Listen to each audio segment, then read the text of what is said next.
également récemment moo remplacé sax Habib Diarra bi ko nekkoon laata muy dem Sunderland. Moom it à jeune âge à 19 ans la nekkoon capitaine avec Strasbourg. Aujourd'hui c'est son coéquipier en sélection Mamadou Sarr. Mamadou Sarr qui était feu sous également la décision donc de son entraîneur Liam Rossignol. Donc bi nekkoon Strasbourg tey jii Chelsea donc rapatrié Kandiko mu ñëw et pour le moment donc il est en train de faire un excellent début de saison avec Chelsea après le départ de Maresca. tey entraîneur bi tey booy xool si défenseurs centraux yu mu gën a xam yi Angleterre Chelsea Mamadou Sarr la Mamadou Sarr yor na ko quand même au niveau de Strasbourg pour pratiquement benn saison tey jii bu fekkee ne dem na Chelsea forcer son retour de prêt mu ñëw war a reprendre sa place war a ñëw duggaat ci équipe bi tey da ngay jàpp ni kon quand même à plus de 90% il a vraiment la chance d'être titulaire donc dans la charnière défensive de Chelsea mais quand même li koy tamit gën a tamit jox confiance boobu tamit mooy c'est à lui encore une fois tamit de gën a mu gën a rehausser son niveau. beneen bi mooy certes il aura la confiance de son entraîneur Liam Rossignol mais quand même vu la concurrence boo xamante ni am na.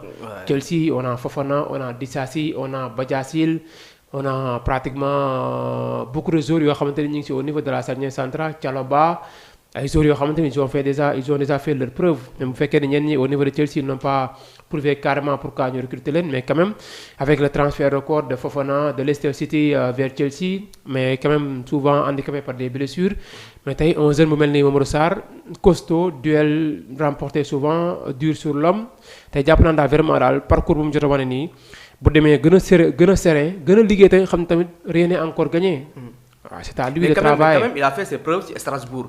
gis nañ ko tamit en tant que jeune mu nekk capitaine guider son équipe te gis nañ aussi il fait quand même des performances yu am solo face aux attaquants yi nga xam ne par exemple. am nañu des dimensions internationales donc quand même mun nañoo am xel bu dal que bu demee Angleterre il pourra s'imposer.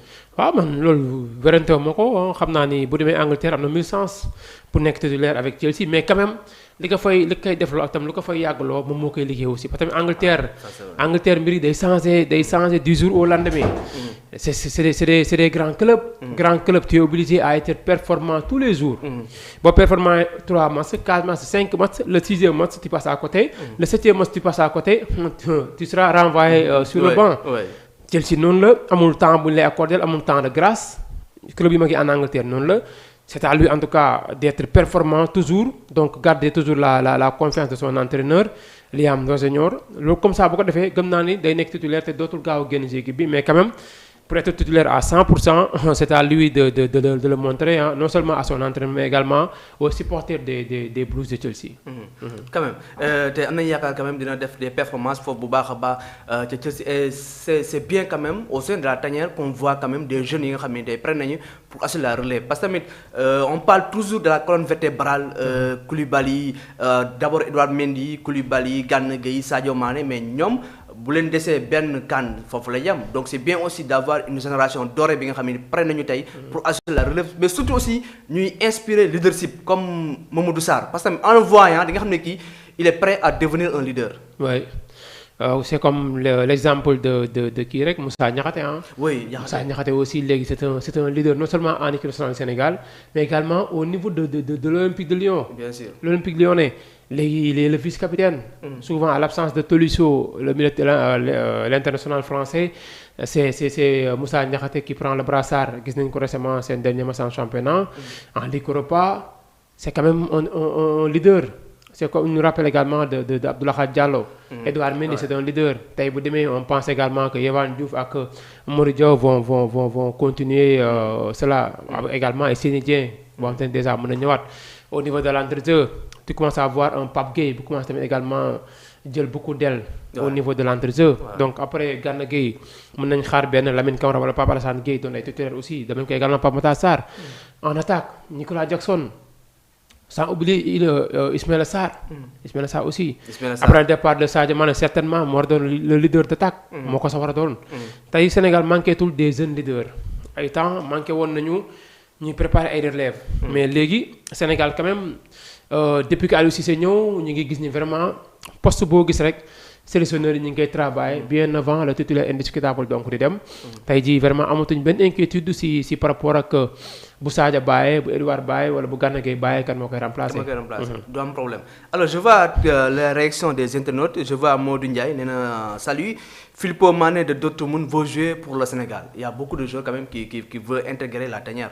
Je vois aussi Abdou Sow, Mounan, Andy Diouf, Malang Sarr, et Lamine Sy et Bamba Dieng aussi. Voilà, il y a beaucoup de joueurs quand même qui sont prêts pour porter le maillot de l'équipe nationale du Sénégal. C'est sûr, hein, parce que booy xool ñoom ñi nga lim nii am na tamit beaucoup de Sénégalais yoo xam te ne déjà ñoom it ñu ngi si shortlist normalement de Pape Bouna Thiaw. Bamba ji waxtaan nañ ko fi démb yaakul dara yaa aussi Andy Diop bi ngay wax moom souvent son nom day ñëwaat lu bëri Malang Sarr même chose bëri nañu Nobel Mendy Lamine Sy ils sont nombreux te tamit boo moytuwul balaa CAN mondial bi yeneen ci Sénégal également dinañ leen déggaat ñu leen di tudd Ousmane Sow ñeneen en tout cas Sénégal moom jamono ji moom amatuñ njàkk rek quoi si ay jours surtout que CAN bi ak mondial bi espace bu 5 mois 6 mois la tey changement buy am mën ñu xaar changement bu bëri. Pape Thiaw groupe bu mu yóbbuwoon au Maroc bu amaat changement du bëri. changement bu ndaw lay doon. c'est pour rester dans la continuité. dem sama bëri mais quand même ci loolu puisque yow da nga suivre bu baax a baax le championnat local et j'aime vraiment poser un débat te tamit bëgg naa si am xalaatu internautes yi tamit parce que c'est un débat bi nga xam ne nii xëy na lu ñu koy poser du bëri mais quand même c'est un débat très intéressant parce que tamit on voit quand même équipe nationale buy dem dina gis bu fekkee benn la ou ñaar de nos joueurs locaux dañ si doon bokk mais kan bi pratiquement gisuma joueur local bokk ci. Et c'est quoi le problème ñoom ñoo amatul le niveau wala les binationaux ak ñeneen ñi aussi ce niveau moo gën a élevé c'est quoi le problème Djibril? Bon je ne pense pas que problème de niveau la parce que tamit Sénégal quand même suñu championnat léegi jeunes yi am nañ niveau seulement que conditions yi moom métti fii da ngay gis des clubs yoo xamante ni championnat day jeex da ngay dawal 1 mois 2 mois des mois joueurs duñu laal seen salaire. C'est difficile joueur bi responsable la këram. joueur bi dafa laaj footballam la yaakaar pour dund. pour dundal ay parents pour dundal jabaram ay doomam dundal ñu ko jege joueur buy jouer ay weer du encaisser salaire waxuma la salaire bu encaissé wu sax mais pourtant mën la ko fayee sax jëriñu la dara parce que ay salaire de 100 000 francs pour un joueur professionnel. sa transport ak sa lekk boo ko ci génne pratiquement doo dese dara. xam nga conditions yooyu pour joueur yi performer day jafe lu lay wan ni Sénégal am nañ championnat bu baax mooy joueur yi bu ñu génnee balaa 1 an nga dégg leen. si ay club mag ñuy jouer doon ay titulaire. Bien sûr. Malheureusement au Sénégal il y a beaucoup de choses yoo xamante ne war nañu ko gën a travailler mais le temps existant lu koy gën a firndeel mooy Pape Thiaw ba mu fi nekkee yor équipe nationale CHAN bi jël na ko dem remporter le CHAN. CHAN c'est la sélection des joueurs locaux. Bien sûr. Sénégal championnat dañu naan baaxul suñu club ku si dem CAN CAF Ligue africaine des champions wala coupe CAF toog. tout préliminaire wala ñenn ñuy rëcc parfois Jaraaf Tëngéej dugg phase de groupe génnaat. Après. Pourtant bu ñu defee collection équipe nationale locale Sénégal da ngay gis am na ay joueurs yu baax. Récemment avec Souleymane Diallo l'actuel coach du Jaraaf demoon nañ ba 3e place jël la médaille de bronze. Donc am nañ ay joueurs am nañ techniciens mais quand même s'il s'agit de faire une liste pour Pape Thiaw wala Aliou Cissé bi demoon ñoom lu ñuy xool mooy Sénégal amul quota. Il y a des sélections yoo xamante ni direction technique nationale danaa la par exemple. Chaque compétition tu seras obligé de prendre 2-3 locaux. mais Sénégal. amul obligation teguñu condition boobu noonu suñu sélectionneur. donc reste la Pape Thiaw tamit vraiment loo ko mënti waxal Pape Thiaw kenn du ko wax ni du suivre championnat local. Pape Thiaw balaa muy nekk entraîneur sélectionneur équipe nationale locale. daan na dem ci terrain foo dem fekk fa. mu nekk ko di continuer def ay tournées ci stade yi. Pape Thiaw ñu nekk adjoint Aliou Cissé nga koy fekk ci stade yi Pape Thiaw nekk sélectionneur équipe nationale bu Sénégal di dem ci stade yi. c'est quelqu'un boo xamante ni il connaît carrément le football local beneen bi mooy ba muy sélectionné Richard Sagna bu AS Douanes nekk Ligue 2 ba mu koy sélectionné ñëpp la bett kenn xaaru ko woon mu bàyyi fi jour Ligue 1 dem jëli ji Ligue 2 donc ça veut dire que ni moom mi ngi creuser parce que tamit amul différence mag entre Ligue 2 ak Ligue 1 Sénégal pratiquement Richard Sagna talent bu mu yoroon waxuma la Ligue 1 Sénégal la mais équipe Jaraaf ak Tëngéej équipe yi joué tout premier rôle championnat Sénégal fu mu fa demoon danañ joué période boobu noonu. parce que jour la bu am talent boo xamante ne pare en plus am expérience. malheureusement man jour bu ma gisoon avant la CAN malheureusement quitté na. Tëngéej la nekkoon c'est Libaas Gueye léegi mi ngi du côté du championnat Tanzanie.